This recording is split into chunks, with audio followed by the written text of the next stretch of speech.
വിശുദ്ധ പൗലോസ്ലീഹ റോമാക്കാർക്ക് എഴുതിയ ലേഖനത്തിൽ നിന്നുള്ള വായന 12-ാം അധ്യായം 9 മുതൽ 16 വരെയുള്ള തിരുവചനങ്ങൾ.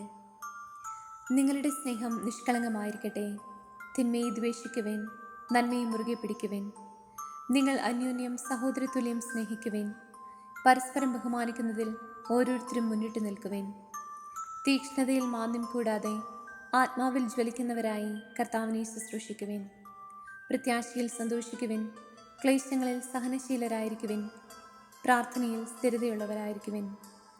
വിശുദ്ധരെ അവരുടെ ആവശ്യങ്ങളിൽ സഹായിക്കുവിൻ. അതിഥി സത്കാരത്തിൽ തൽപരരാകുവിൻ. നിങ്ങളെ പീഡിപ്പിക്കുന്നവരെ അനുഗ്രഹിക്കുവിൻ. അനുഗ്രഹിക്കുകയല്ലാതെ ശപിക്കരുത്. സന്തോഷിക്കുന്നവരോടുകൂടെ സന്തോഷിക്കുവിൻ. കരയുന്നവരോടുകൂടെ കരയുവിൻ. നിങ്ങൾ അന്യോന്യം യോജിപ്പോടെ വർദ്ധിക്കുവിൻ. ഔദ്ധത്യം വെടിഞ്ഞ് എളിയവരുടെ തലത്തിലേക്ക് ഇറങ്ങി വരുവിൻ. ബുദ്ധിമാന്മാരാണെന്ന് നിങ്ങൾ നടിക്കരുത്. നമ്മുടെ കർത്താവായ മിശിഹായ്ക്ക് സ്തുതി. വിശുദ്ധ ലൂക്ക എഴുതിയ സുവിശേഷത്തിൽ നിന്നുള്ള വായന 1-ാം അധ്യായം 39 മുതൽ 45 വരെയുള്ള തിരുവചനങ്ങൾ.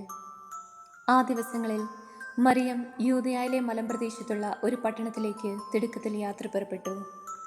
അവൾ സഖറിയായുടെ വീട്ടിൽ പ്രവേശിച്ച് എലിസബത്തിനെ അഭിവാദനം ചെയ്തു. മറിയത്തിൻ്റെ അഭിവാദനം കേട്ടപ്പോൾ എലിസബത്തിൻ്റെ ഉദരത്തിൽ ശിശു കുതിച്ചു ചാടി.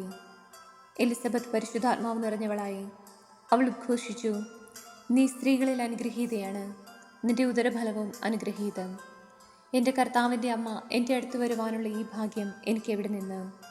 ഇതാ, നിന്റെ അഭിവാദന സ്വരം എൻ്റെ ചെവികളിൽ പതിച്ചപ്പോൾ ശിശു എൻ്റെ ഉദരത്തിൽ സന്തോഷത്താൽ കുതിച്ചു ചാടി. കർത്താവ് അരുളി ചെയ്ത കാര്യങ്ങൾ നിറവേറുമെന്ന് വിശ്വസിച്ചവൾ ഭാഗ്യവതി. നമ്മുടെ കർത്താവായ മിശിഹായ്ക്ക് സ്തുതി.